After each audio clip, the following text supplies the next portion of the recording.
Hello student, class 12 accountancy में company account. और आज के इस वीडियो में मैं आपको बताऊंगा अंशों का निर्गमन यानी कि issue of shares related journal entries कैसे करते हैं। देखिए, इसका फिक्स फॉर्मेट होता है इश्यू ऑफ शेयर्स का। अगर आप अंश से रिलेटेड चैप्टर पढ़ रहे हैं तो ये समझ लीजिए, अगर आपने इसके कॉन्सेप्ट को पहले ही वीडियो में समझ लिया तो लास्ट तक जब तक आप इश्यू ऑफ शेयर पढ़ेंगे तब तक ये आपके लिए इजी लगेगा। प्रॉब्लम नंबर फर्स्ट यानी कि इश्यू ऑफ शेयर का पहला प्रॉब्लम मैं आपको बताने वाला हूँ, जो कि बोलते हैं issue of share at par. Hindi में बोलते हैं अंशों का निर्गमन सम मूल्य पर। यानी कि अगर अंशों का निर्गमन सम मूल्य पर होता है तो इससे रिलेटेड जर्नल एंट्री हम कैसे करते हैं। सबसे पहले आपको ये पता होना चाहिए, क्वेश्चन में पूरा का पूरा विवरण दिया होता है कि किस तरीके से अंशों का निर्गमन होना है। मैं एक एग्जाम्पल के साथ बताता हूँ, ठीक है। बुक का एग्जाम्पल नहीं है, ठीक है। तो मान लीजिए एक्स लिमिटेड है। एक्स लिमिटेड ने 5000 शेयर्स यानी कि 5000 अंशों को at the rate of ₹10 at par issue किया, ठीक है। 5000 शेयर्स है, 10 रुपये के हिसाब से एट पार पर इशू किया, जिसमें से उसने एप्लीकेशन पर मांगे ₹3, अलॉटमेंट में मांगे उसने ₹3, और फर्स्ट कॉल पे मांगे उसने ₹2 एंड फाइनल कॉल पे मांगा उसने ₹2। टोटल इज ₹10, ठीक है। अब ध्यान में रखिए, कंपनी के थ्रू जब भी शेयर इशू किया जाता है इकट्ठा पैसे कम मांगा जाता है, उसको अलग अलग इंस्टॉलमेंट में मांगा जाता है, ठीक है। और जब अलग अलग इंस्टॉलमेंट मांगा जाता है तो ये रूल होता है इश्यू ऑफ शेयर का, हर इंस्टॉलमेंट की हम जर्नल एंट्री करते हैं। जैसे first application, allotment, first call और फाइनल कॉल। तो इसकी जर्नल एंट्री कैसे करेंगे वो समझिए। जब कंपनी ने 5000 शेयर इशू किए और उसमें से ₹3 एप्लीकेशन पे मांगे गए हैं तो ये ध्यान में रखिएगा, तो एप्लीकेशन पर कंपनी को कितने रुपीस प्राप्त होंगे? 3 × 5000 एंड दैट मीन्स 15,000। ऐसे ही अलॉटमेंट में उसको कितने मिलेंगे? 15,000। फर्स्ट कॉल को उसको कितने पैसे रिसीव होंगे? 10,000। और फाइनल कॉल भी कितने रिसीव होंगे उसके? 10,000। यानी कि हम जब जनरल एंट्री करेंगे तो इतना अमाउंट उसकी एंट्रीज में डालना है। तो सबसे पहले एंट्री नंबर फर्स्ट, जब इसका फॉर्मेट बनाएंगे तो इस तरह बनाएंगे, journal book of x limited, ठीक है। तो सिंपल सा फॉर्मेट है, कुछ अलग फॉर्मेट नहीं इसको बनाने का। जैसे आप जनरल एंट्री बनाते हैं वैसे ही है। ये हो गया आपका डेट का कॉलम, पार्टिकुलर, ये हो गया LF and this is amount, ठीक है।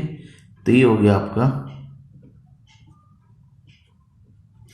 Particulars, date, LF, amount debit and amount credit, right. तो ये सिंपल सा है, इसकी फॉर्मेट हमने तैयार कर लिया। तो सबसे पहली जो एंट्री करेंगे, सबसे पहली जो एंट्री होती है कंपनी के थ्रू एप्लीकेशन इशू करने की होती है। और एप्लीकेशन जब इशू किया तो उसके साथ साथ ₹3 एप्लीकेशन के मांगे गए, यानी कि टोटल अमाउंट इज 15,000 उसको रिसीव किया। सबसे पहले एप्लीकेशन रिसीव करने की एंट्रीज की होती है बैंक अकाउंट डेबिट। जब भी एप्लीकेशन होता है साथ साथ एप्लीकेशन का पैसा आता है तो जितना भी अमाउंट है उसको एंट्री करेंगे, यानी कि bank account debit, total amount receive हुआ 15,000 to share application account, share application account amount is 15,000, ठीक है। अब इसकी नरेशन लिखना कंपलसरी है कि ये एप्लीकेशन रिसीव हुआ कैसे हुआ। दैट मीन्स एप्लीकेशन मनी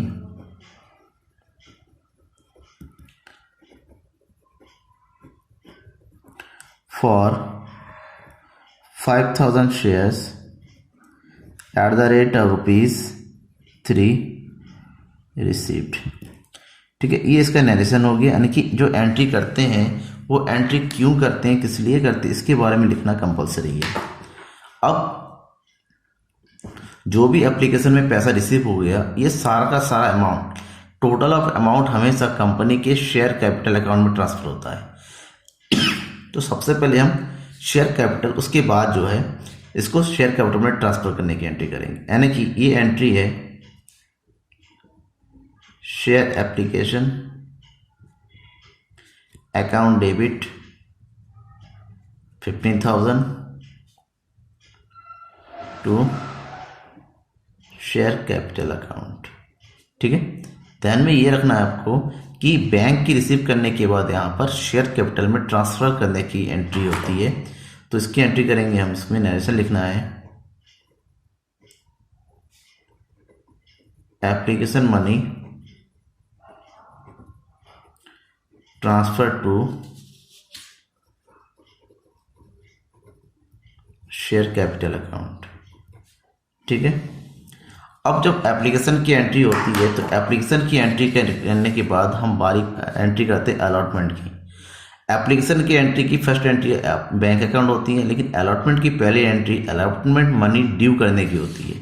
और ड्यू करने की एंट्री कैसे होती है, बिल्कुल जैसे हमने ट्रांसफ़र करने की एंट्री किया, भैया बस नेम बदल जाएगा, यानी कि इसकी एंट्री हो जाए शेयर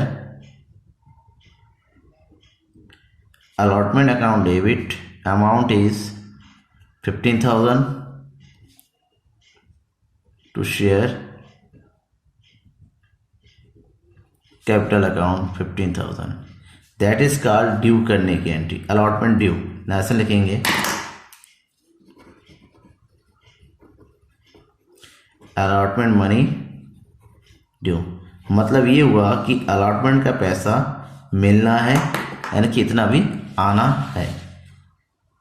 फोर्थ नंबर, अलॉटमेंट के बाद अलॉटमेंट मनी रिसीव करने की, बैंक अकाउंट डेबिट 15,000 रुपीज़ पूरा रिसीव हो गया टू शेयर अलॉटमेंट अकाउंट 15,000। ठीक है, अब जो पैसा बकाया था अलॉटमेंट में वो सारा का सारा पैसा मिल गया है, तो नेशन लिखेंगे allotment money receive, allotment money प्राप्त हो गया है। अलॉटमेंट के बाद बात करते हैं फर्स्ट कॉल की। फर्स्ट कॉल पे भी पहले एंट्री जो है ड्यू करने की होती है। सबसे पहले एंट्री ड्यू करने की एंट्री हो जाएगी share first call account debit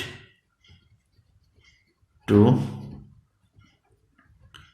share capital account, amount is 10,000। ठीक है, तो मेंशन करेंगे यहाँ पर वही same share first call money due. Share first call money क्या है, ड्यू है। अब share first call money due होने के बाद इसका पैसा रिसीव करने की एंट्री करेंगे, तो इसकी एंट्री हम करेंगे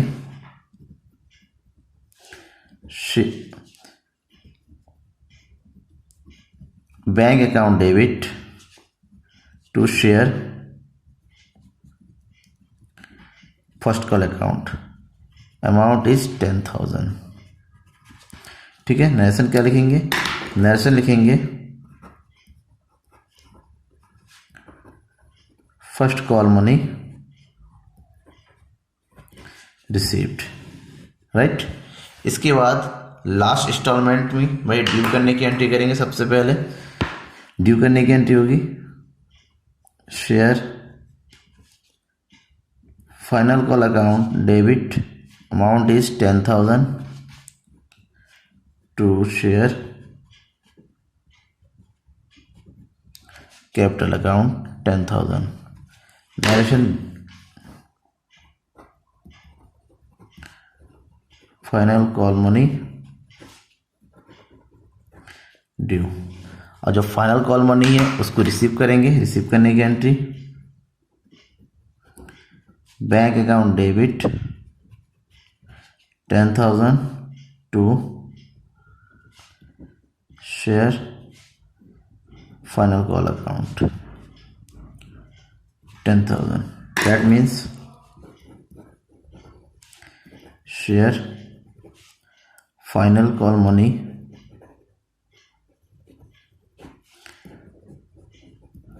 received. ठीक है, तो ये हो गया आपका जब कम जो शेयर होता है एट पार जब इशू होता है, यानी कि सममूल्य पर जब इशू होता है, तब इस तरीके से सारी एंट्री हम कंप्लीट करते हैं। ठीक, एक बार अगर आपने इस शेयर के सारे की सारी एंट्रीज अगर आपने रट ली, अच्छे से याद कर ली, तो उसके बाद केवल इससे रिलेटेड कुछ कंडीशंस ऐड होते, एडजस्टमेंट ऐड हो जाती, जो इसके साथ में एडजस्ट करते हुए चलना है। ठीक है, थैंक यू।